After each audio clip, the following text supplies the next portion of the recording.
السلام علیکم ورحمۃ اللہ وبرکاتہ۔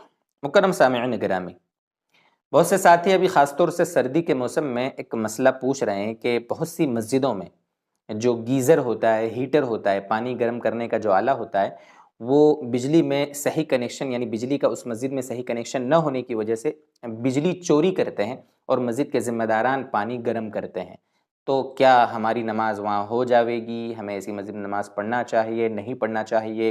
کیا یہ بجلی چوری کے زمرے میں آئے گا یا نہیں آئے گا؟ کہ یہ گناہ ہے کہ نہیں ہے؟ تو بہت سے ساتھیوں نے پوچھا تو سوچا آپ کے سامنے اس کی وضاحت کر دیں۔ سب سے پہلی بات تو دوستو بزرگ یہ ہے کہ چوری کرنا گناہ کبیرہ ہے۔ قرآن و حدیث کی تصریحات سے یہ بات ثابت ہے کہ چوری کرنا بہرحال گناہ ہے، یہ ہم جانتے ہیں۔ اور چوری کسی بھی چیز کی ہو، کسی انسان کی ہو، کسی ادارے کی ہو، قوم کا مال ہو، بہرحال چوری چوری ہے، کوئی بھی کرے بہرحال گناہ ہے۔ اب بجلی کی جو چوری ہوتی ہے نا، اس کی بھی کئی قسمیں ہوتی ہیں۔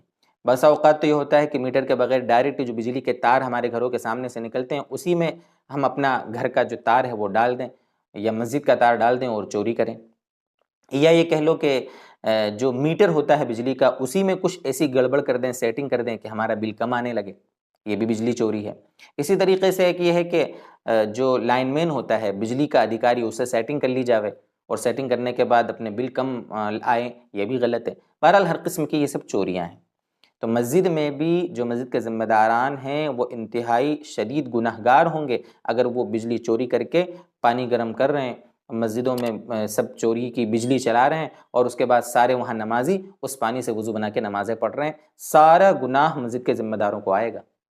جو لوگ ہیں وہاں کے مقتدی حضرات ہیں، محلے کے لوگ ہیں، وہ ذمہ داروں کو سمجھائیں، تلقین کریں، تاکید کریں۔ پاس میں دوسری مسجد ہے تو اس مسجد کو چھوڑ کے دوسری مسجد میں جانے لگ جائیں تاکہ ان کو احساس ہو۔ اگر اتنا سب کرنے کے بعد بھی اگر ذمہ دار نہیں مانے تو پھر اب مقتدی لوگ، محلے کے لوگ گناہگار نہیں ہوں گے، وہ گناہ سے بچ جائیں گے، چونکہ ان کے بس میں جتنا تھا انہوں نے کیا۔ اس کا ہمیں بہت دھیان رکھنا چاہیے۔ البتہ اگر کسی نے چوری کی بجلی سے کیے ہوئے گرم پانی سے وضو بنا کر نماز پڑھ لی تو نماز دہرانے کی ضرورت نہیں ہے، نماز بہرحال ہو جاتی ہے، لیکن بہرحال یہ ایک گناہ ہے، اس کو گناہ ہمیں سمجھنا چاہیے، اس گناہ سے بچنا چاہیے، جتنا ہو سکے مسجد کے ذمہ داران کو اس کا خیال رکھنا چاہیے۔ اللہ تبارک و تعالی ہمیں سمجھائے، اللہ تعالی ہر قسم کے گناہوں سے ہماری حفاظت فرمائے۔ وآخر دعوانا ان الحمد للہ رب العالمین۔